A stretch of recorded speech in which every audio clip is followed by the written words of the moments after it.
ഈ ബ്രോന്റെ ഉമ്മയെ കുറിച്ചുള്ള ഈ പാട്ടൊന്ന് കേട്ടു നോക്കിട്ടോ.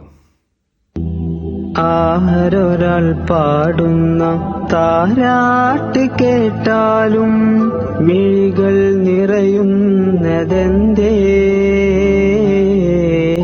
അതിലെന്റുമ്മാന്റെ സ്വരമേ. ആരൊരാൾ കാട്ടുന്ന വാത്സല്യമോർത്താലും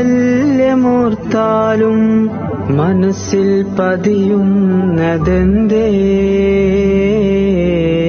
അതിലെന്റുമ്മാന്റെ മുഖമേ.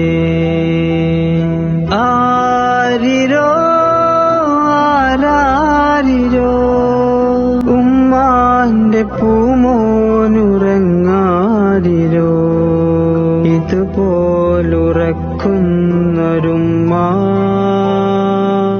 കൽബോടു ചേർത്തിട്ടൊരുമ്മ. അപ്പോൾ ഇവന്റെ പാട്ട് എങ്ങനെ ഉണ്ടായിരുന്നു എന്നുള്ളത് നിങ്ങളൊന്ന് കമന്റ് ചെയ്യട്ടോ മക്കളെ.